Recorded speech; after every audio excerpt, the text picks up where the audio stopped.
The first sign that anything was amiss came, as such things often did in Flaxborough, not with a crash of drama but with the smallest of interruptions, a cough. It was a discreet, apologetic little cough that fluttered through the chilly nave of St. Botolph's, just as the Reverend Simcox was lifting his hands for the final blessing. Most of the congregation, their minds already wandering toward the kettle or the more spirited comforts of the local public house, took little notice. But Inspector Pirbright, seated halfway down the left-hand aisle with his usual unobtrusiveness, tilted his head slightly. He had a professional ear for the out of place. The cough came again, louder, followed by a peculiar scraping sound. There was a stirring of hymn books, a creak of ancient pews as a few curious parishioners turned to look. The Reverend Simcox faltered for barely half a beat, then pressed on, lips forming the familiar words of dismissal. He was a thin, mild man whose voice rarely rose above polite entreaty, and even now he appeared more concerned about disturbing the rhythm of the service than about the noise itself. Then came a soft thud, a weighty sound that jarred in the echoing space. Mrs. Elizabeth Glass, seated near the back and never one to miss her cue, gasped dramatically and clutched at her hat. "Oh, gracious heavens," she cried, her voice sailing up toward the rafters like a startled sparrow. "It's Mr. Henlow." Every head swiveled. There, at the very end of a worn wooden pew, lay Amos Henlow, sprawled in an unflattering tangle of limbs. His graying hair was mussed, his Sunday coat askew, and one shoe had managed to make a bid for freedom, resting several feet away near the aisle. For a heartbeat, the congregation simply stared, stricken by the unthinkable sight of Amos Henlow in so undignified a position. It was one thing to see him at the vestry table, quibbling over the flower rota with legal precision, quite another to see him apparently felled by forces beyond debate. "Is he dead?" asked young Harold Simcox, the vicar's nephew and reluctant organist, his tone more curious than alarmed, as though he were inquiring after the state of an undercooked pudding. The Reverend Simcox flapped his hands in a mixture of anxiety and decorum. No, at least I very much doubt it," he said, though he did not approach too closely himself. "Would someone fetch Dr. Bell, please?" A flurry of motion followed. Two sturdy parishioners hoisted Amos into a more respectable position. Mrs. Glass took charge of opening windows, directing traffic, and issuing pronouncements with the authority of a general marshalling troops. By the time Dr. Bell arrived, a portly man with an expression of constant mild irritation, the church was alive with whispers and rustlings. The doctor knelt beside Amos and took his pulse, frowning. "He's alive," he declared, standing with a grunt. "Though not by much. We'll need to get him home straight away." Relief murmured through the onlookers, but it was short-lived. Amos's eyes fluttered open for a moment, unfocused and glassy. His lips moved, producing a breathy, fractured phrase that carried just far enough to be heard by those nearest. "It wasn't my fault." Then his head lolled back, and he slipped again into unconsciousness. A startled hush fell over the group. Reverend Simcox paled visibly. Mrs. Glass clutched at the sleeve of the woman beside her and repeated the words for all to hear, adding a certain flourish. He said, "It wasn't my fault," clear as a bell. From that moment, speculation sprouted like weeds. By the time Amos had been placed on a stretcher and borne away through the great oak doors, half a dozen interpretations of his words were already circulating. Some claimed he had shouted, others that he had whispered a name. The story grew with every telling, each listener adjusting it to fit their personal expectations and prejudices. The service concluded awkwardly. The final hymn was sung in a thin, distracted murmur, while Reverend Simcox's closing remarks were entirely drowned out by the hum of hurried discussion. When at last the congregation spilled into the churchyard, the chill of the evening air did nothing to cool their excitement. Clusters of townsfolk formed beneath the dim yellow lamps, voices rising and falling in urgent tones. Mrs. Glass positioned herself at the center of one knot of listeners, her hands fluttering as she relayed every detail she had observed, plus several she had not. Across the yard, Mr. Petal, the church treasurer, was seen conferring with two councillors, his face flushed with agitation. Inspector Pirbright lingered on the fringes, his expression politely blank. Years of experience had taught him the futility of chasing early rumors. It was better to watch, to listen, and to let people talk themselves into revealing far more than they intended. As he walked back toward the station, Pirbright considered what he knew, or rather, what he did not. Amos Henlow was a man of standing, respected if not universally liked. His collapse might well have been nothing more sinister than a failing heart. But that last strange utterance hinted at something more. Not guilt, perhaps, but fear. and fear had a way of uncovering old, well-buried things. By morning, the story would have taken root in every shop, sitting room and council chamber in Flaxborough. By week's end, it would have grown into a dense, tangled thicket of rumor and conjecture. Somewhere amid the branches, Pirbright suspected there might be the slender vine of truth. He tucked his hands into his coat pockets and allowed himself a small, private smile. Flaxborough's calm surface had rippled at last, and behind those ripples he knew currents were stirring. It would be, he reflected, a most interesting week indeed. By dawn the following morning, Flaxborough had already reached a stage of communal agitation usually reserved for the arrival of a new vicar or the sudden collapse of a long-standing bridge. It was the sort of agitation that stirred early risers from their beds, not merely to put the kettle on, but to hurry across the road in dressing gowns and slippers under the pretext of borrowing sugar. The actual business at hand was, of course, information. At precisely 7:30, Mrs. Elizabeth Glass opened her front door with the air of a woman about to conduct vital civic duties. She had barely set foot on her porch when she encountered Mrs. Brackley, who had appeared at the gate of the adjoining garden as though conjured by Mrs. Glass's very thoughts. "Well," Mrs. Brackley said without preamble, her face flushed with both cold and importance. "Such a to-do, Elizabeth. The whole of St. Botolph's in an uproar. I dare say you saw it better than anyone." Mrs. Glass clasped her hands in front of her, the better to demonstrate moral gravitas. "Indeed I did. Poor Mr. Henlow, stretched out like a felled tree, and his last words, well, she let the word hang, plump and tempting, like a berry above a hungry bird." Mrs. Brackley took the bait immediately.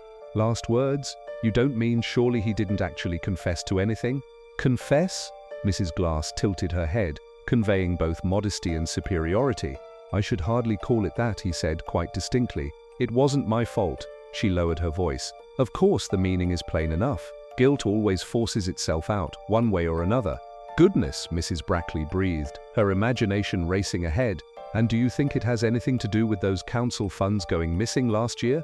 Or perhaps the matter of the choir loft repairs that were never—" "My dear," Mrs. Glass interrupted, drawing herself up, "one mustn't leap to conclusions. Still," she paused, savoring the effect, "it is curious, is it not, that the church treasurer was seen lingering by the vestry door before evensong." The two women exchanged a meaningful glance. By the time they parted company 10 minutes later, the conversation had not only established the treasurer's supposed involvement, but had expanded to include the suggestion of a secret will, a long-concealed family quarrel, and a cryptic remark once overheard in the butcher's. Elsewhere in town, similar scenes unfolded. At the bakery, flour-dusted Mr. Winrow repeated a version of events he had gleaned from his wife's cousin's neighbor. In this retelling, Amos Henlow had not merely collapsed but had leapt to his feet, denounced an unnamed villain, and then fallen dramatically into unconsciousness. The embellishment was received with relish by Mrs. Tilby, who promptly passed it along to the next customer, with further improvements of her own. By 9 o'clock, the tale had grown into a matter of almost international significance. Some insisted Amos had named a person outright, others that he had muttered something about the deed or the fire. The few who claimed to have heard nothing at all were briskly dismissed as inattentive or deaf. Inspector Pirbright, meanwhile, sat in his modest office above the station, listening to a stream of reports brought in by Constable Chubb. Chubb, a large and amiable man whose enthusiasm for detail was matched only by his tendency to forget it, stood at attention while reciting a list of sightings, theories, and firmly held but mutually exclusive statements. "Mrs. Glass," Chubb said, consulting his notebook, "is certain that Mr. Henlow's words were meant to clear himself of some grievous wrongdoing. Mrs. Brackley agrees, though she says he actually shouted them very loudly, and that she herself may have seen a shadowy figure lurking near the west door." Pirbright nodded gravely, though inwardly he suspected the shadowy figure would turn out to be Mr. Brackley returning from the pub. "And the treasurer?" he asked mildly. Chubb brightened. "Ah, yes, sir. Mrs. Glass believes he was sneaking about with the vestry key at precisely the wrong time. Mr. Petal himself says he was merely adjusting the heating controls." "Of course," Pirbright murmured. "And who believes Mr. Petal?" Chubb frowned. "No one, sir. Not even his wife, apparently." Pirbright said, folding his hands. "Best keep an eye on him, but gently, Chubb. No need to alarm the poor man." As Chubb departed to continue his rounds, Pirbright remained seated, gazing thoughtfully at the thin winter sunlight streaming through his window. He knew better than to dismiss gossip entirely. In Flaxborough, rumour was like smoke, rarely accurate in form, but often an indication of something smouldering beneath the surface. The trick lay in tracing it back to the true fire, without being misled by the twists and eddies of conversation. At 10:30, a small delegation arrived at the station. Reverend Simcox, pale and visibly shaken, was accompanied by Dr. Bell and Mr. Petal, who looked as though he had not slept. They spoke at length, sometimes over one another, while Pirbright listened in silence. The Reverend described Amos's collapse in painstaking detail, his account so cautious and repetitive that it added little to what Pirbright already knew. Dr. Bell, brisk and practical, confirmed that Amos had suffered a serious cardiac episode. "He's alive, but very weak," Bell said. "I doubt he'll be able to speak coherently for some time, if at all. Best not to press him with questions." Pirbright inclined his head, concealing his disappointment. "And you, Mr. Petal?" The treasurer twitched nervously. "I've nothing to hide, Inspector. I was simply checking the heating before the service. Those old radiators are temperamental, you see. The rest, these rumors, they're nonsense."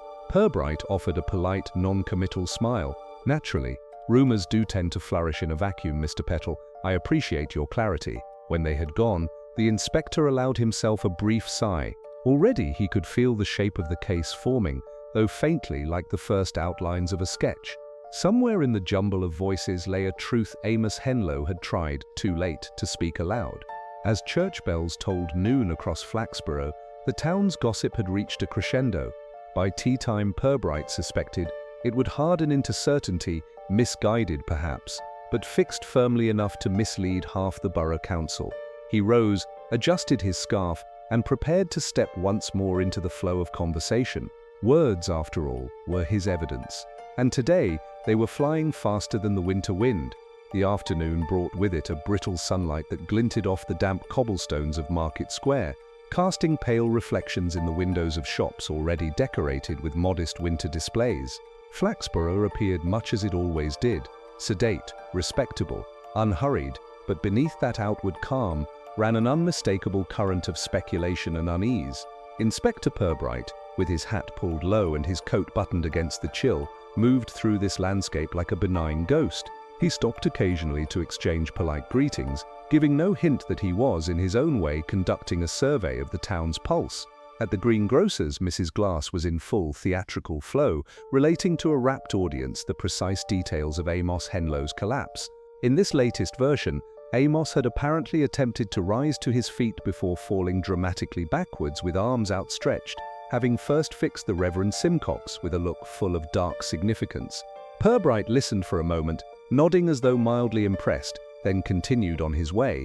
He knew better than to challenge such narratives. The more people embroidered their stories, the more revealing the threads became, not of the event itself, but of their own priorities and grievances. His first official visit was to St. Botolph's Vicarage, a neat, rather timid-looking house that seemed permanently cowed by the church looming beside it. Reverend Simcox greeted him with flustered cordiality and led him to a sitting room whose decor owed more to parish donations than personal taste. "My dear Inspector," the Reverend began, clasping his hands in a gesture of habitual piety, "this business with poor Mr. Henlow has quite unsettled us all. Such an unfortunate public thing. The congregation has been most restless." "I can well imagine," Pirbright said gently, settling himself into a chair that creaked alarmingly beneath him. "Perhaps you could tell me in your own words what you observed last evening." Simcox's account was painstakingly detailed, but not especially illuminating. He described the service with the precision of a man reciting a familiar liturgy, then paused frequently to correct himself, adding minor clarifications that did little to advance the story. "And Mr. Henlow himself?" Pirbright prompted. "Did he seem at all different beforehand? Distracted, perhaps?" The Reverend frowned in concentration. "He was quiet, certainly, though Amos was never a talkative man. He did seem somewhat pale when he arrived, but I attributed that to the cold. He spoke very little to anyone, save a brief word to Mr. Petal about the vestry accounts." Pirbright inclined his head. "And those accounts, were they in any sort of disarray?" Simcox hesitated. Well, there have been one or two small discrepancies, easily explained, I'm sure. Nothing remotely scandalous." He gave a nervous laugh that failed to reach his eyes. When Pirbright rose to leave, he thanked the Reverend warmly, as though the conversation had been both helpful and conclusive. In truth, it had confirmed little beyond the vicar's preference for smooth surfaces over troubling depths. From the vicarage, Pirbright made his way to Dr. Bell's surgery. The doctor, practical and unsentimental, greeted him with a brisk nod and ushered him into a cluttered consulting room that smelled faintly of antiseptic and damp wool. "Henlow's condition is stable," Bell reported without preamble. "I wouldn't call it hopeful, but he's alive. He regained consciousness briefly this morning, muttered a few incoherent words, then drifted off again, not fit to answer questions." "Did you catch any of what he said?" Pirbright asked mildly. Bell grimaced. "Nothing sensible. A name perhaps, though it was so slurred I couldn't be certain. Could have been anything from Henry to handkerchief." The inspector allowed himself a small, dry smile, an admirable range of possibilities. Bell snorted. "If you want my opinion, Inspector, the man's trouble is more physical than moral. Overwork, age, a constitution not what it was, classic heart strain, whatever words he managed before he fell, I wouldn't read too much into them." "Of course," Pirbright said agreeably. "Nevertheless, words have a way of lingering in people's minds. I dare say they will echo through Flaxborough for some time yet." His next stop was the modest, semi-detached house of Mr. Pettle, the much-discussed treasurer. Pettle himself answered the door, his face drawn and shiny with perspiration. He ushered Pirbright into a sitting room cluttered with ledgers and half-drunk cups of tea. "I suppose you've come about last night," Pettle began, twisting his hands together. "I've told everyone the same thing, Inspector. I was in the vestry adjusting the heating. Those old radiators make a dreadful racket if they're not set properly." Pirbright listened without comment, his gaze resting politely on a framed photograph of Pettle's wife and 2 children on the mantel.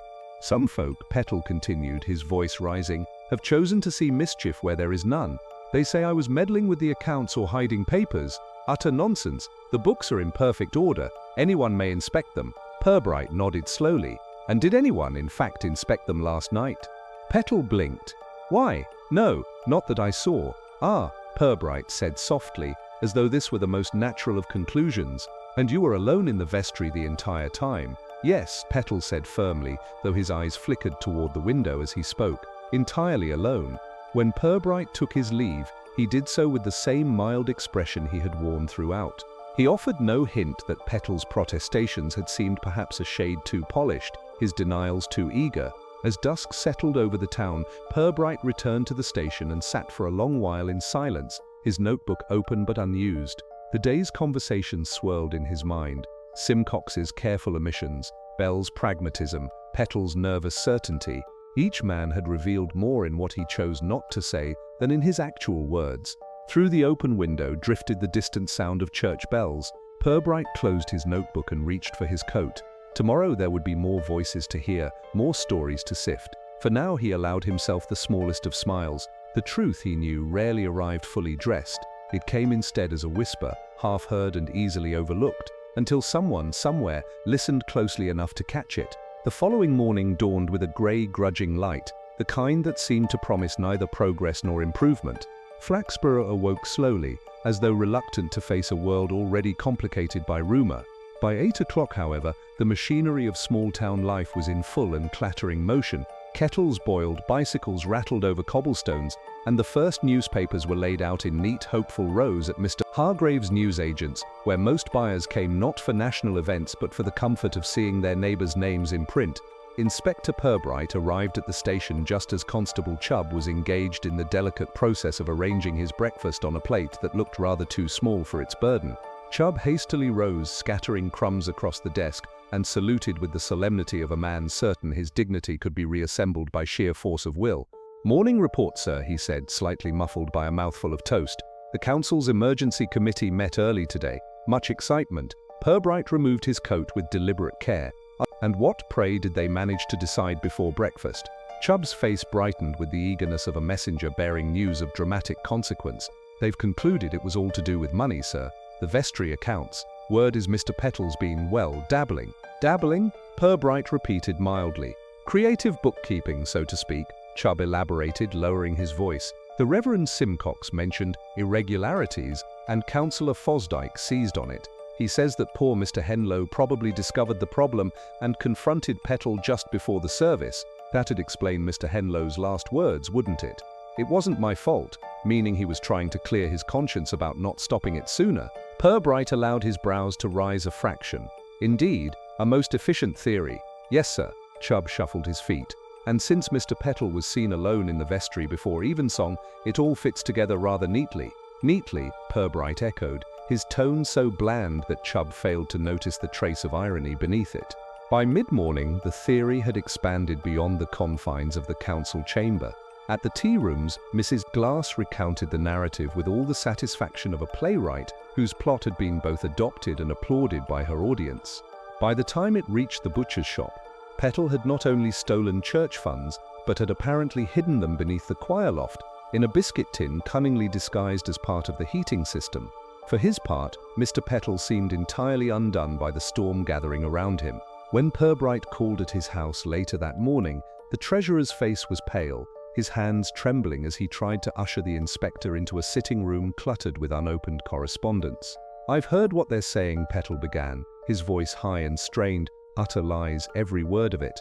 "I've been treasurer for 15 years without so much as a penny unaccounted for." Pirbright regarded him with mild sympathy. "People do enjoy a tidy explanation," he said, "and you must admit your presence in the vestry at just the wrong moment has furnished them with a particularly tidy one." Petal swallowed hard. "But I told you, Inspector, I was adjusting the heating. Those radiators are indeed temperamental," Pirbright finished smoothly. "You mentioned it yesterday." "I never even saw Amos until the service began," Petal went on desperately. "And even then we barely spoke. I certainly didn't. I wouldn't." His voice faltered. "Amos and I had our differences, yes, but nothing like this. Nothing criminal." Pirbright nodded as though satisfied, though his expression revealed nothing.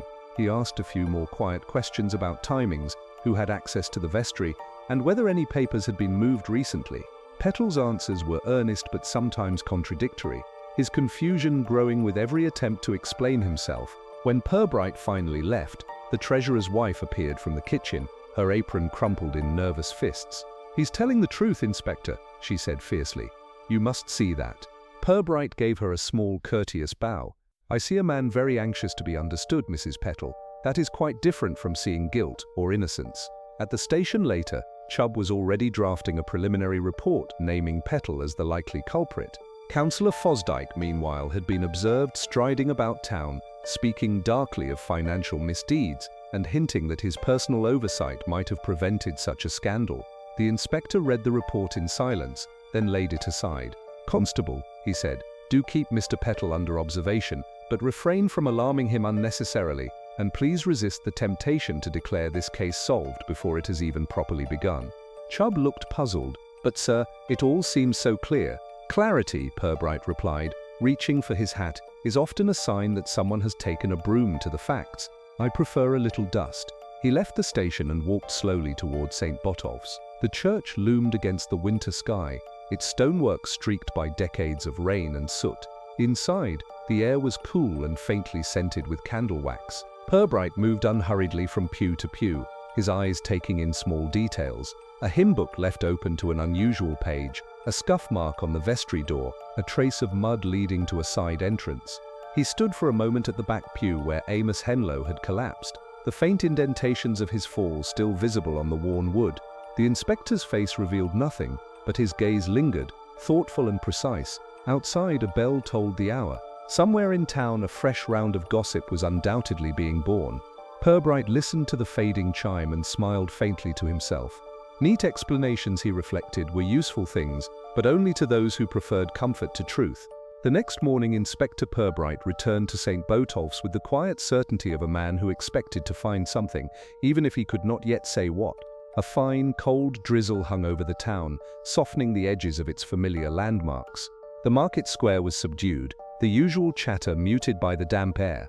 In the churchyard, a scattering of damp leaves clung stubbornly to gravestones, their inscriptions worn almost smooth by time and weather. Inside, the church was dim and cool, the air holding the faint, lingering scent of candle wax and hymn book leather. Reverend Simcox was already present, moving about with small, fretful gestures as he attempted to impose order on a place that had seen too much excitement for his taste. His thin frame seemed somehow dwarfed by the vastness of the nave. "Inspector," he said with a nervous flutter of his hands, "I hadn't expected you so early. Has there been some new development?" Pirbright offered his customary mild smile. "No new developments, Reverend. I simply like to see a place when it's quiet, before too many theories have taken root." Simcox gave a wan smile of his own. clearly not certain whether this was meant as reassurance or veiled rebuke.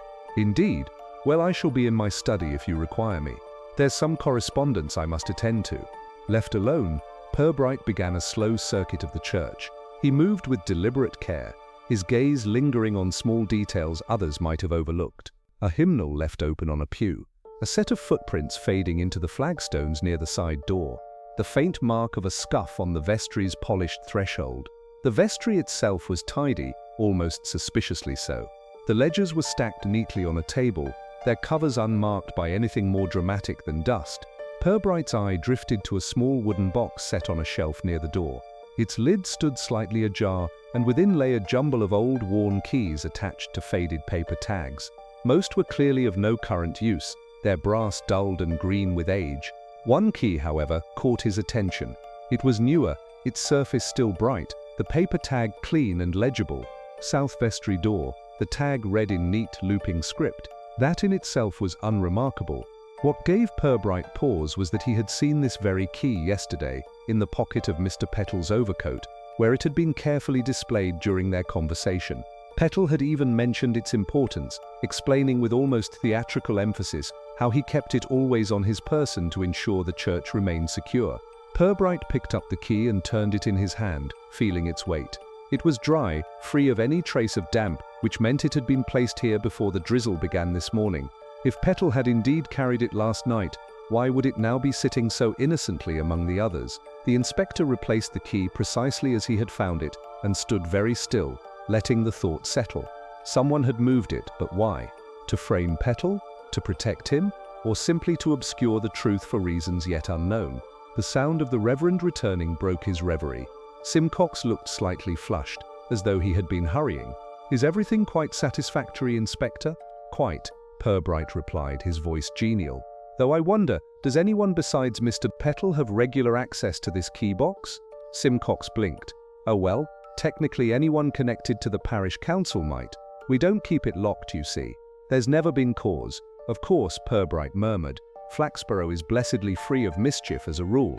The Reverend gave a small, uncertain laugh. Later that morning, Pirbright walked back through town, his thoughts quietly ordering themselves. On the surface, the matter of a misplaced key was trifling, almost laughably so compared to the drama of Amos Henlow's collapse. Yet Pirbright knew from experience that such small oddities often marked the boundary between appearance and reality. He paused outside the butcher's shop, where a group of townsfolk were gathered beneath the awning to shelter from the drizzle. Mrs. Glass was at the center, her voice rising above the others in righteous certainty.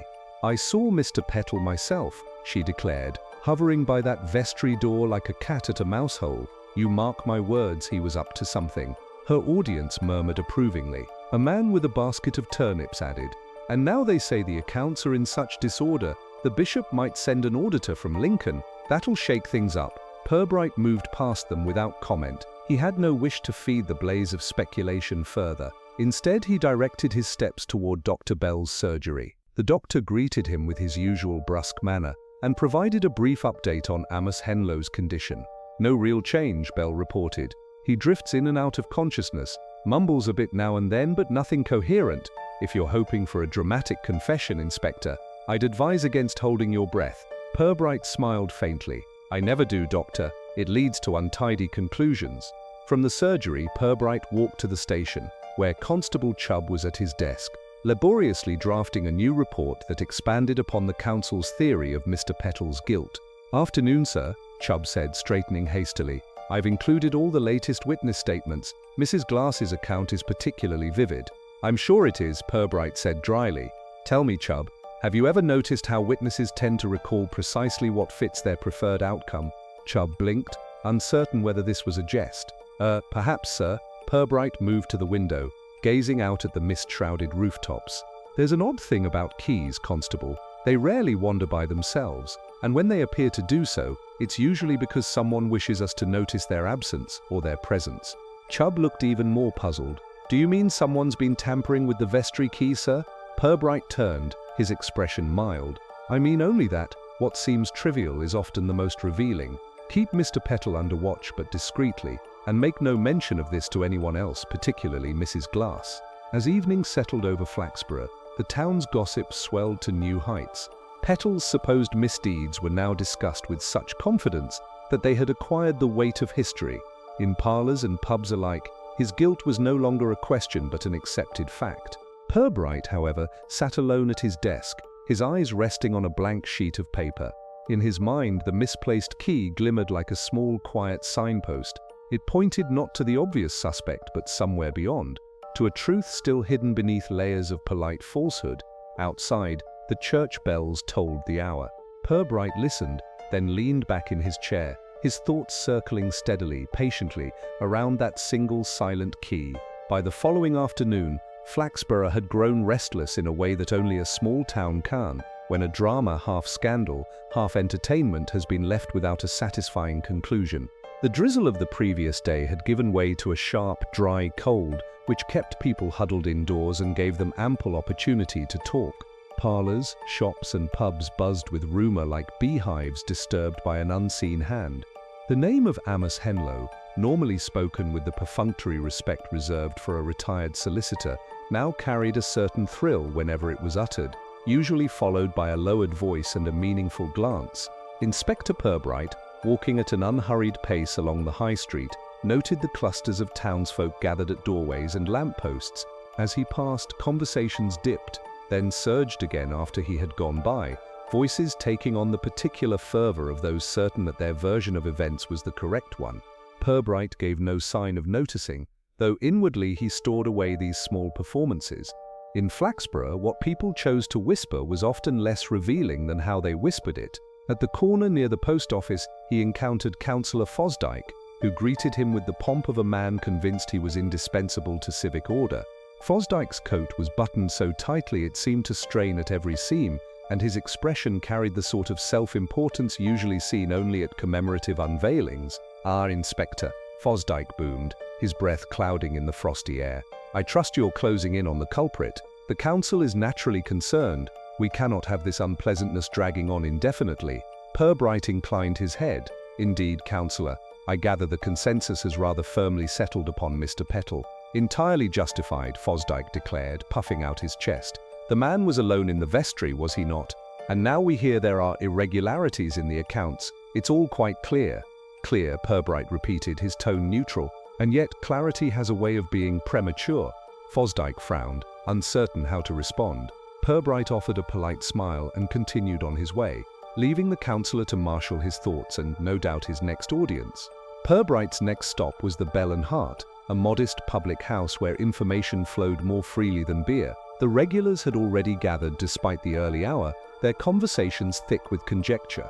At a back table sat Jack Malkin, one of the church bell ringers, nursing a pint and a sense of grievance. Malkin was a wiry man with a perpetually suspicious squint and a talent for nursing grudges until they were ripe for harvest. Pirbright approached him with the kind of quiet courtesy that suggested he expected to be welcome, whether or not he truly was. "Malkin," he said pleasantly, "I wonder if I might trouble you for a few moments." Malkin sniffed, his squint narrowing further. "Aye, if you like. Though I don't know what good I'll be to you. Haven't seen anything, have I? I'm up in the tower when evensong's on." "Even so," Pirbright said, taking a seat opposite him, "you may have noticed comings and goings before the service, or heard things." Malkin's lips twitched. "I hear plenty, Inspector. Some of it's even true." He took a long swallow of beer. "There's been bad blood, you know, between Amos Henlow and certain others. Reverend's nephew, for one, young Harold. Lazy as a Sunday dog, that one, and thinks the church organ's his personal toy. Amos told him off proper last month, and Harold didn't take kindly to it."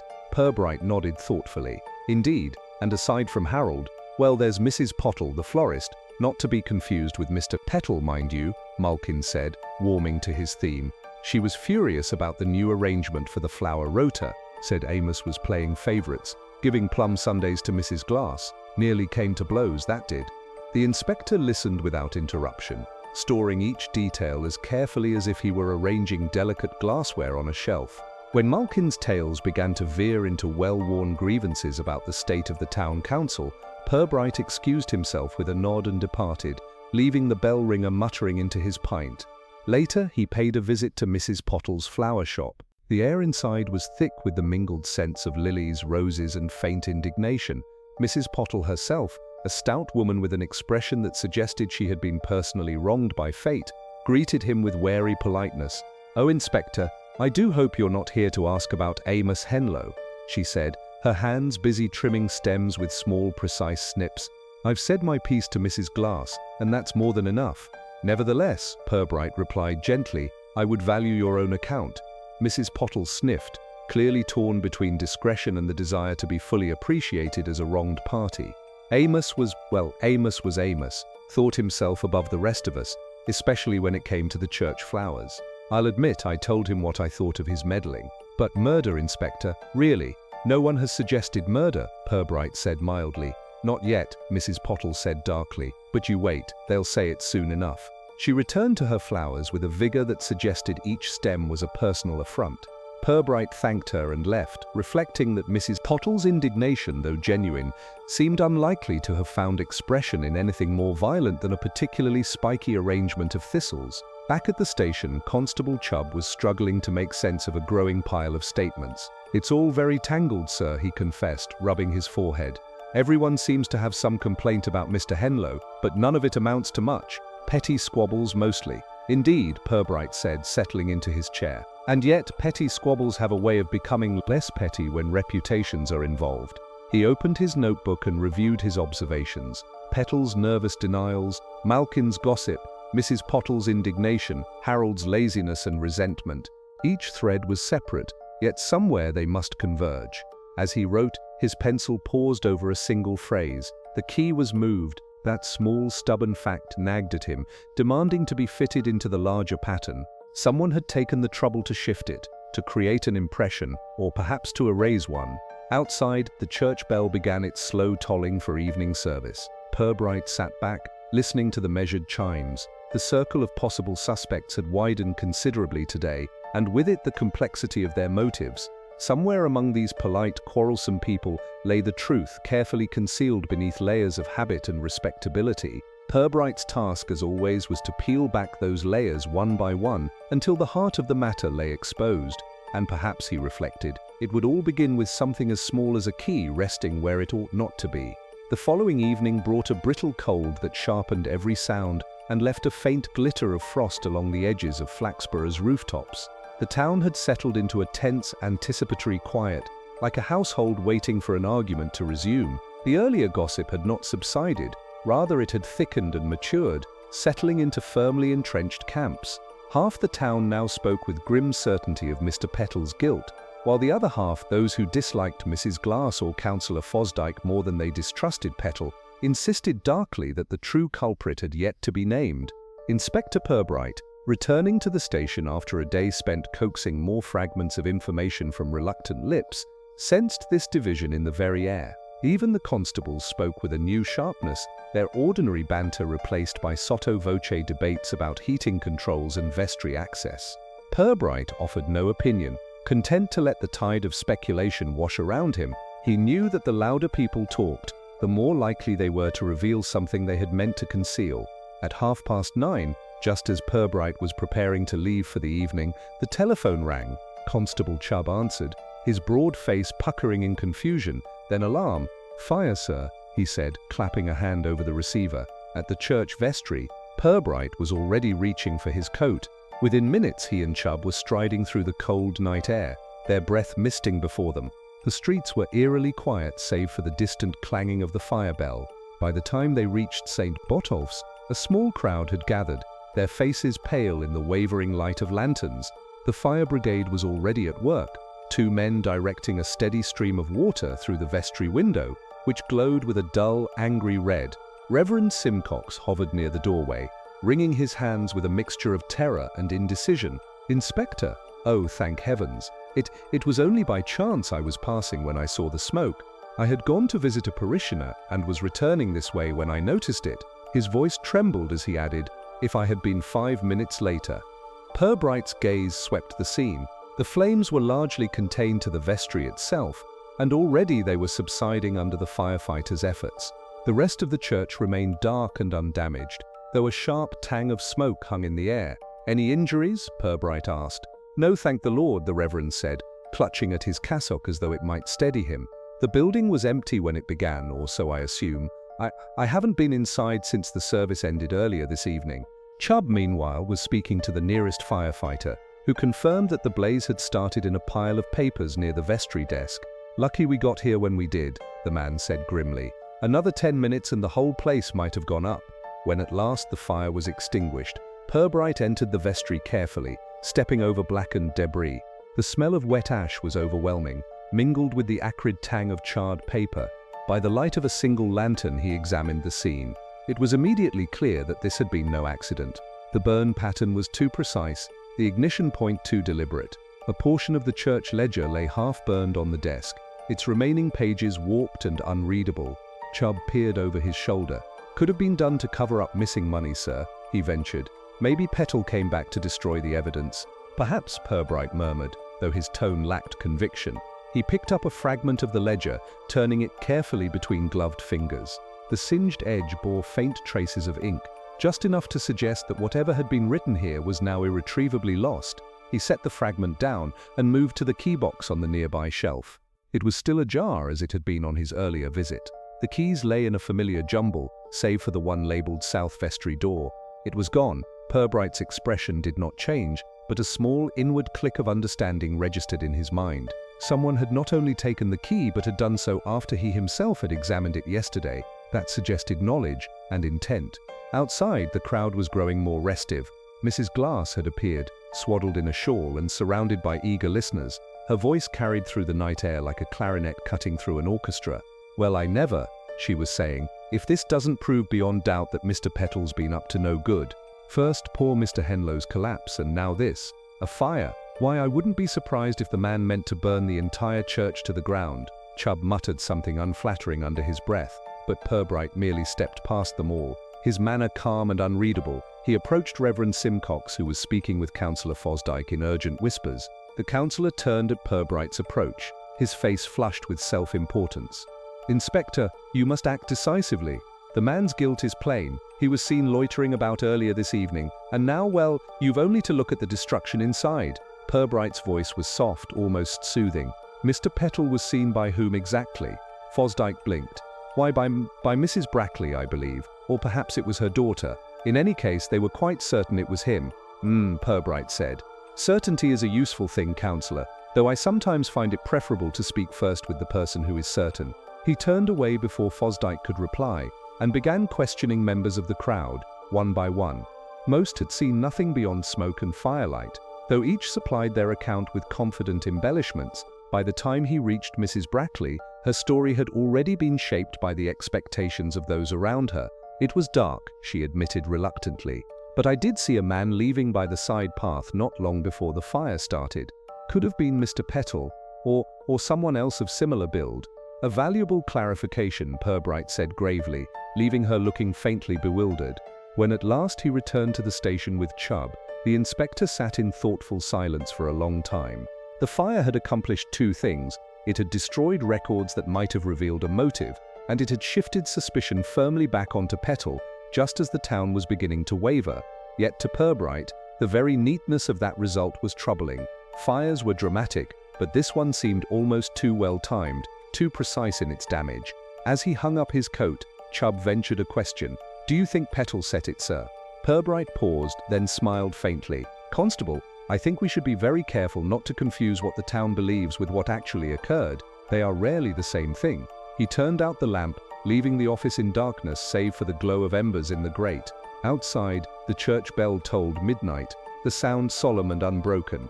In the cold silence that followed, Pirbright considered the widening circle of lies and the single stubborn fact of the missing key. Somewhere within those 2 points lay the path to the truth, and whoever had walked it had just shown their hand by lighting a match. The following day began with a pale, reluctant dawn that seemed to seep into Flaxborough rather than rise over it. The air was brittle and cold, a faint crust of frost lying on the cobbles and the slate roofs. From his office window, Inspector Pirbright watched the town stir itself awake. The market square, half hidden in mist, filled gradually with the slow choreography of carts, baskets, and gossip. Life in Flaxborough resumed as if by reflex, though now with a subtle wariness, like a house cat sniffing a door where it suspects trouble lurks outside. He sat at his desk, a pot of tea cooling beside him, and allowed his thoughts to drift, not idly, but with the precise meandering of a man assembling a puzzle without yet knowing the final picture. The fire at St. Botolph's had altered the landscape of his investigation as surely as the frost had altered the street. It had destroyed more than ledgers. It had burned away the comfortable illusion that this was a matter of simple negligence or minor impropriety. Pirbright considered the people at the center of the storm, one by one, as though arranging small figurines on a shelf. Amos Henlow, upright, respected, and yet not without enemies. Petal, nervous to the point of collapse, his denials almost too emphatic. Reverend Simcox, fluttering between calm and anxiety, ever eager to smooth over awkwardness. Councillor Fosdyke, too ready with neat solutions that happened to align with his political advantage. And then the others, Malkin with his grudges, Mrs. Pottle with her thwarted ambitions, young Harold with his careless resentments. Each figure had their place, their tiny arena of conflict. Alone they were merely townsfolk with grievances no more consequential than an untrimmed hedge or a disputed pew. But when brought together and pressed by the heat of scandal, they became something else, a system of pressures and reactions as complex as any machine. The inspector sipped his tea and reflected on how human motives rarely arrived in tidy packages. Guilt was seldom pure, innocence never entirely spotless. More often, there was a muddle of intentions, a little spite mixed with vanity, a dash of fear stirred into self-preservation. It was this muddle that interested Pirbright far more than the overt acts themselves. The missing vestry key, for instance. It was, on the face of it, an absurdly small matter, a scrap of brass and a paper tag, yet someone had taken the trouble to move it, twice now, in ways that could not be explained by chance. That act spoke of calculation, however clumsy. Whoever had handled it might not have been thinking of grand larceny, or even of crime, but only of how best to avoid embarrassment, suspicion, or ruin. He recalled Mrs. Brackley's uncertain testimony about the shadowy figure near the church just before the fire. Such accounts were like mirrors in fog. They reflected more of the viewer's own assumptions than of the thing itself. She had seen a man of similar build to Mr. Petal because she expected to see him, just as Fosdyke expected to find corruption where it suited his narrative. Even Mrs. Glass, with her unrivaled capacity for invention, did not lie deliberately so much as shape reality into a form pleasing to her sense of drama. Pirbright leaned back in his chair, his gaze wandering to the small clock on the mantel. The hands crept steadily onward, indifferent to human drama. Time was, in its way, the most reliable witness. He thought of Amos Henlow lying unconscious, his last words still reverberating through the town. "It wasn't my fault." A curious phrase, not "I didn't do it" or "I am innocent," but a plea of mitigation, as though he had carried knowledge he could no longer bear and had tried too late to shift the weight of it. Those words hinted at more than personal absolution. They suggested that someone else, perhaps many others, shared in the hidden burden. As these reflections coalesced, Pirbright rose and began to pace the room. His mind moved lightly between recollections, Petal's trembling hands, Simcox's evasive pauses, the perfectly tidy state of the vestry before the fire. The neatness of that scene had troubled him from the start. Disorder was natural in a place where people worked and argued. Order that was too deliberate spoke of staging, of a picture arranged to be seen. There was, he realized, a pattern here, a choreography not unlike the bell ringer's precise interlocking movements.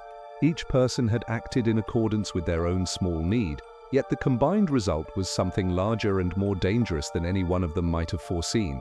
The fire, the missing key, even Amos's collapse, these might be less a chain of separate acts than the visible tremors of a single hidden fault line. Chubb entered then, his boots squeaking faintly against the polished floor. "Morning, sir," he said, placing a file on the desk. Statements from last night. Mrs. Glass managed 3 pages on what she didn't see, and Malkins added another list of grievances. "I've sorted them best I can." Pirbright offered a thin smile. "Thank you, Constable, your efforts are appreciated even if the truth remains buried beneath the verbiage." Chubb hesitated. "If you don't mind me saying, sir, do you think the fire proves anything? Everyone's convinced it was Petal. They're practically ready to march on his house." Pirbright resumed his seat, folding his hands. "The fire proves only that someone wished to destroy evidence or to create the appearance of evidence destroyed. In either case, the act was not one of impulse. It required forethought, access, and a willingness to exploit the town's appetite for scandal." Chubb frowned, digesting this. "So you don't think it's as simple as Petal being caught out?" "My dear Chubb," Pirbright said mildly, "nothing is ever as simple as the town believes. People prefer a single villain, neat and contained. Life, alas, is rarely so tidy. After Chubb departed, Pirbright remained still for a long moment, gazing at the frost-edged window pane. Outside, a group of children chased one another across the square, their laughter rising above the low hum of adult conversation. Flaxborough, to the casual eye, was unchanged, a respectable market town going about its respectable business. Yet beneath that surface, tiny fractures were widening.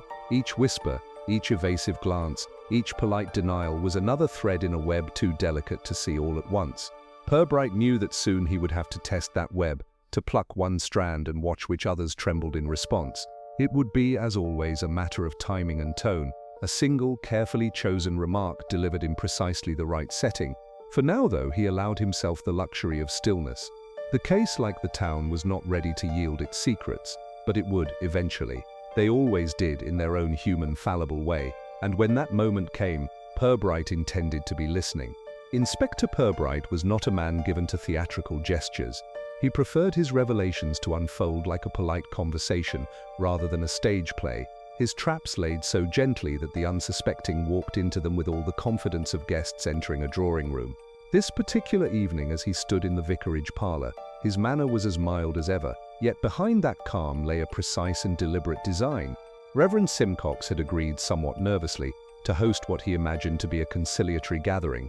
His sitting room had been cleared of clutter, extra chairs borrowed from the church hall, and a modest plate of shortbread placed strategically on a side table. The Reverend hoped for soothing dialogue and a return to order. Pirbright, however, intended something altogether different. The guests arrived in ones and twos, each unaware of the inspector's true purpose. Mr. Petal came first, looking worn and hunted, his eyes darting like those of a man expecting every shadow to accuse him. Behind him came Mrs. Glass, her voice already warming to its familiar orchestral pitch, followed closely by Councillor Fosdyke, whose gait carried an air of self-importance, sharpened by recent gossip. Mrs. Pottle appeared next, stiff and defensive, followed by young Harold Simcox, yawning elaborately and attempting to look bored. They settled awkwardly, exchanging the polite barbs of people forced into proximity with rivals and accusers. Pirbright observed them with the air of a benign host, offering tea and listening attentively, while in truth he was noting every glance, every hesitation. "I'm most grateful to you all for coming," he began, his voice as smooth as the polished table between them. "It seemed sensible, given recent disturbances, that we speak plainly and calmly, so that no misunderstandings persist." Mrs. Glass leaned forward eagerly. "Quite right, Inspector. Matters have been allowed to fester. Why, only this morning I heard someone claim that poor Mr. Henlow's collapse was the result of poison." "Indeed," Pirbright said mildly, "rumors like ivy do flourish in cracks, and when allowed to grow unchecked, they can topple even the sturdiest structures." The Reverend beamed at this metaphor, mistaking it for a sermon in miniature. Fosdyke, however, shifted uncomfortably, as though uncertain whether he was being complimented or reproved. Pirbright allowed a pause, then added, "Perhaps we might begin with the matter of the vestry fire. It has caused considerable alarm, and understandably so. A destructive act is always unsettling." Mr. Petal cleared his throat. "I've told anyone who will listen I had nothing to do with it. I was at home with my wife the entire evening." "Quite," Pirbright said, nodding. "Your wife has confirmed as much." And Mrs. Brackley, when questioned closely, admitted that the figure she saw near the church might have been any man of similar build, which is to say, almost anyone here. A small ripple of discomfort passed around the room. Harold smirked faintly, while Mrs. Pottle drew herself up with affronted dignity. "I mention this," Pirbright continued smoothly, "because it illustrates how easily our perceptions may be shaped by expectation. If we anticipate guilt, we are certain to find it, even where it does not exist." His gaze drifted, seemingly by chance, to Councillor Fosdyke. The councillor stiffened but said nothing. Now Pirbright went on. "I have been reflecting on the curious matter of the vestry key. A trifling object, perhaps, but trifles have a way of revealing larger truths. That key was in Mr. Petal's possession until the night before the fire. The next day it appeared in the key box, and last night it vanished altogether. This suggests movement, deliberate and timed." Mrs. Glass gasped. "Then someone must have stolen it." "Stolen," Pirbright agreed, "or returned it after using it.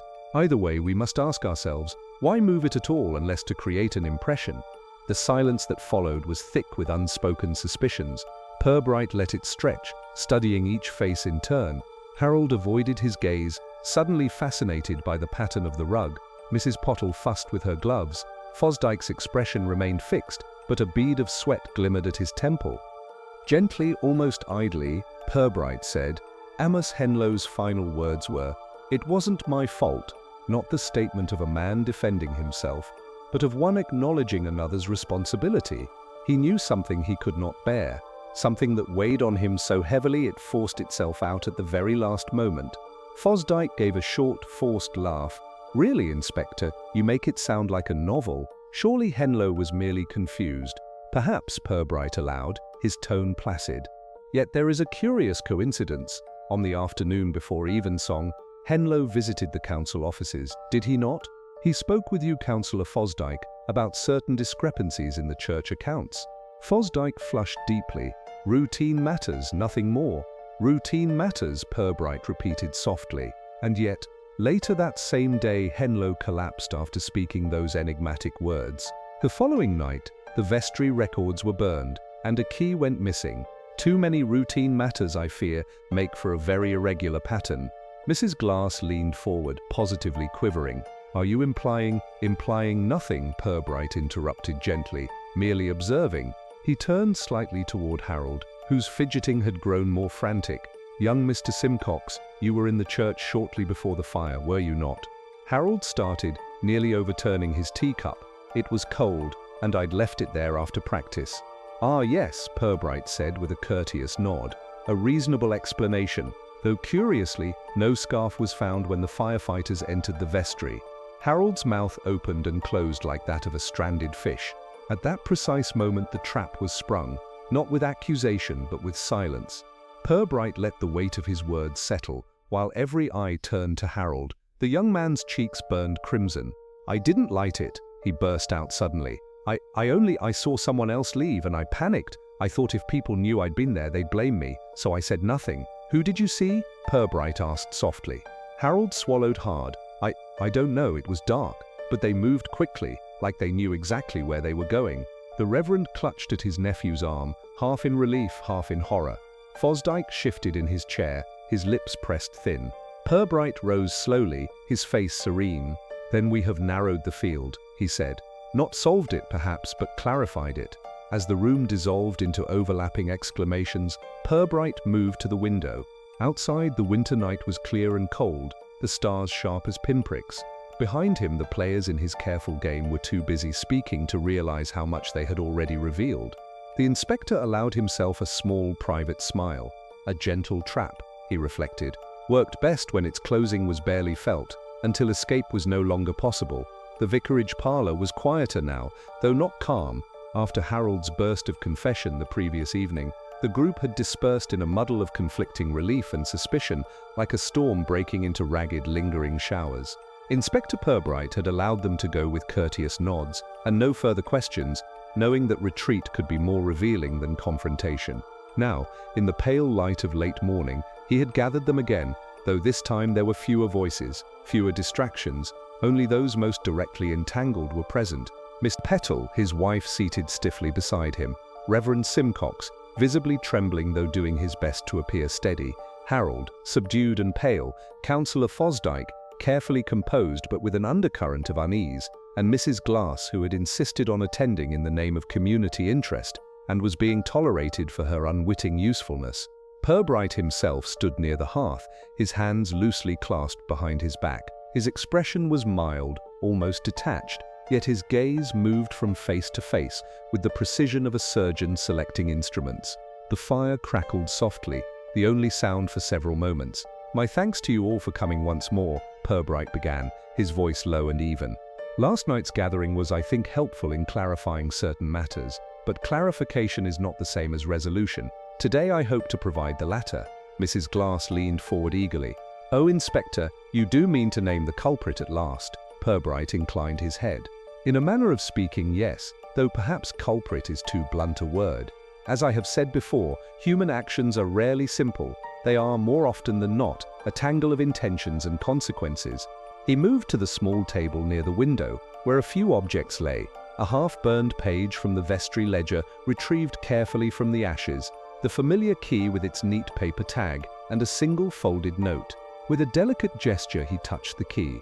"This," he said, "is where our trail begins. Mr. Petal has been accused of mishandling church funds, and indeed the missing ledger seemed to suggest as much.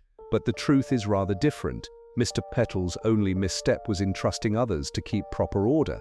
The irregularities in the accounts were real, yes, but they were the result of small oversights, not embezzlement. A few late payments, a few misrecorded sums, nothing more sinister than that." Petal made a faint, strangled noise, somewhere between relief and despair. His wife placed a trembling hand over his. "However," Pirbright continued smoothly, "that very innocence created opportunity. Someone realized that by drawing attention to these harmless discrepancies, they could construct a very convincing appearance of guilt. And so the key was moved, first into the box to suggest neglect, and later removed entirely to imply secrecy." He let the words hang, then added, "The person who moved it did so with care. Too much care, in fact. They underestimated how precisely I had noted its position the first time I saw it. That small miscalculation told me the key was a performance, not a clue." Fosdyke cleared his throat. "And who, may I ask, would go to such elaborate trouble?" His tone was outwardly calm, but there was a tightness beneath it, like cloth stretched too thin. Pirbright turned toward him with polite gravity. "Someone who had reason to fear discovery. Someone who knew Amos Henlow had learned more than he was supposed to. On the afternoon of his collapse, Mr. Henlow visited the council offices where he confronted you, Councillor, about a private loan fund you had been managing quietly under the guise of parish improvements." The room shifted as though a collective breath had been drawn and held. Fosdyke's eyes narrowed. "That is an outrageous suggestion." "Outrageous?" Pirbright repeated gently. "Perhaps, but Amos discovered that some of the funds had been used for personal projects. Repairs to your own property, debts discreetly paid. Nothing on a grand scale, but sufficient to end a political career if made public. Amos intended to bring the matter before the full council. You persuaded him to wait, to hear you out after evensong." Fosdyke's mouth opened, then closed again. His silence was answer enough. "Amos's collapse," Pirbright went on, "was entirely natural. Dr. Bell's report confirms it. A heart already strained, failing under sudden stress. But his final words, 'It wasn't my fault,' was spoken because he feared he had delayed too long.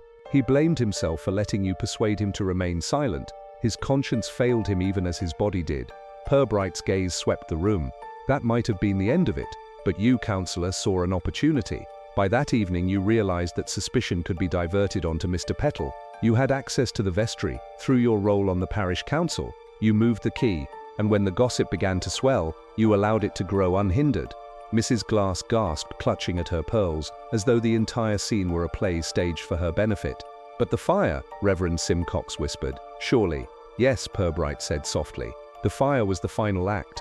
Harold saw someone leave the church shortly before it began, though in the darkness he could not be sure who it was. That was you, Councillor. You returned to destroy the ledger before its harmless irregularities could be examined closely and reveal their true nature." Fosdyke's face was grey now, his composure slipping like thawing ice. "You have no proof." Pirbright unfolded the note that lay beside the ledger fragment. "This was found in your office wastebasket, a draft of the very statement you later gave to the council. It describes events that had not yet occurred. The fire, the discovery of the missing key, even Mrs. Brackley's sighting. In your haste you wrote the narrative before the facts were in place." Fosdyke's lips trembled, but no words emerged. Pirbright laid the note on the table and spoke with quiet finality. "Flaxborough will see no dramatic trial. You will, I suspect, resign for reasons of health. There will be an inquiry, quietly concluded, but the truth will be known, at least to those who matter." The Reverend sagged with visible relief. Mrs. Petal wept softly, her husband patting her hand with dazed gratitude. Mrs. Glass's eyes glittered with the promise of tomorrow's conversations. Only Harold seemed unaffected, slouched in his chair, muttering about the unfairness of being suspected at all. As the group dispersed, Pirbright remained by the hearth, his face unreadable. The fire crackled softly, as though mocking the ashes left behind in the vestry. Human frailty, he reflected, was never as hidden as people believed. It merely required the right moment, the right word, to bring it into the light. Outside, the church bell tolled the hour, steady and unbroken. Flaxborough, respectable and unchanged on its surface, returned to its routines, unaware or perhaps deliberately forgetful of how close it had come to crumbling. The following morning broke cold and clear, the kind of winter day that made Flaxborough's rooftops glisten like pewter beneath a pale sky. Frost clung to the market square, outlining every crack between the cobbles and rendering the air sharp enough to sting the nose. It was a morning for brisk walks and hearty breakfasts, though the town's conversations, as always, were rather more tepid and lingering. By the time Inspector Pirbright reached the square, the rhythms of daily life had reasserted themselves with impressive determination. The fishmonger was engaged in his usual battle with the gulls, who treated his display more as a buffet than a business. The baker's window offered its array of buns and loaves, as though no scandal had ever disturbed the town. Even Mrs. Glass, standing outside the greengrocer's with her shawl wrapped tightly around her, managed to lower her voice to a conspiratorial whisper only when recounting the previous week's events to a circle of eager listeners. Flaxborough, in its peculiar way, was healing. It did not heal by forgetting. No, forgetting would have required a discipline the town had never mastered. Rather, it healed by layering fresh gossip over the old, like wallpaper pasted over a stubborn stain. By spring, the affair of Amos Henlow, the vestry key and the fire would still be spoken of, but with an air of almost nostalgic amusement. For now, however, the story remained vivid enough to fuel speculation. Amos himself remained alive but frail, confined to his bed and unlikely to return to public life. Visitors came and went from his house bearing gifts of jam or flowers, each visit an excuse to glean tidbits about his health, and by extension, to drop hints about what he might yet reveal. Reverend Simcox visited daily, his thin frame bent under the weight of pastoral duty, and returned each evening with carefully neutral reports that satisfied no one. Councillor Fosdyke, meanwhile, had issued a statement citing personal health reasons for his sudden resignation. He had departed the public stage with the same stiff dignity he had once carried into every council meeting, though behind closed doors he now faced a quieter reckoning. Few in Flaxborough would ever know the full extent of his actions. Fewer still would care to. Mr. Petal had returned to his post, a little older in spirit and a good deal thinner in face. His accounts, once a source of pride, were now tended with almost obsessive care, every column balanced and cross-checked, every figure double underlined. His wife walked beside him through town with an air of cautious triumph, as though daring anyone to revive the accusations that had nearly undone them both. Inspector Pirbright observed these small shifts with his customary detachment. At the station he found his desk piled with the usual petty matters, complaints about noise, disputes over property lines, and a letter from a farmer alleging the theft of 3 chickens by a neighbor's ill-tempered dog. Chubb brought each issue to him with solemnity, and Pirbright listened, his expression no different than when he had been listening to confessions of far greater consequence. "Back to ordinary business, sir," Chubb said with a hint of relief as he sorted through the papers. "Nice to have things quiet again." Pirbright allowed himself a faint smile. Ordinary business, Constable, has a way of being far from quiet if one listens closely enough. But yes, we shall proceed as usual. He glanced out the window, where the square lay bathed in weak sunlight. From this distance, the people looked like figures in a snow globe, their movements slowed and softened by glass. Each was absorbed in tasks so mundane they seemed to leave no trace: the lifting of a basket, the tying of a scarf, the pause to exchange a pleasantry or a pointed remark. In those gestures, Pirbright knew, lay the same impulses that had driven recent events: ambition, fear, pride, envy. They were simply rendered less visible now, smoothed into the fabric of daily life. It was always thus. As the morning wore on, reports filtered in. Mrs. Glass had been seen at the post office, loudly recounting how she had been instrumental in solving the mystery. Mrs. Pottle had resumed her post at the flower shop, her arrangements now even more aggressively symmetrical, as though order in her vases might impose order on the world. Jack Malkin, the bell ringer, had returned to his tower with a sullen determination, vowing never again to be caught unawares by parish politics. And through it all, Pirbright moved quietly, nodding here, making a note there, his presence like a shadow crossing a sunny path. He had no desire for praise or prominence. The town's return to normality was his only true reward, and even that was temporary. Another ripple would come, another disturbance beneath the surface. It always did. Late in the afternoon, as the winter light began to fade, Pirbright walked alone to St. Botolph's. The church stood serene and solid, its stonework glowing faintly gold in the setting sun. Inside, the air was cool and still, carrying only the faintest trace of smoke from the fire now several days past. He paused near the back pew, the place where Amos Henlow had fallen, There was no mark left now, no trace of the moment that had set so many others in motion. The vestry door was closed, the key once again resting safely in its box. Pirbright stood there for a long moment, his hands clasped loosely behind his back. Then he turned and walked out into the fading light, his footsteps quiet against the ancient stones. By evening the church bells rang for evensong, as they always had, their sound drifting over the rooftops like a promise of continuity. In houses and shops across Flaxborough, people paused to listen, then returned to their conversations, their chores, their small private worries. Inspector Pirbright, back at his desk, picked up a fresh stack of paperwork and set to work without sigh or complaint. Outside, the town hummed softly to itself, unchanged and yet subtly altered, as though nothing had happened and everything had.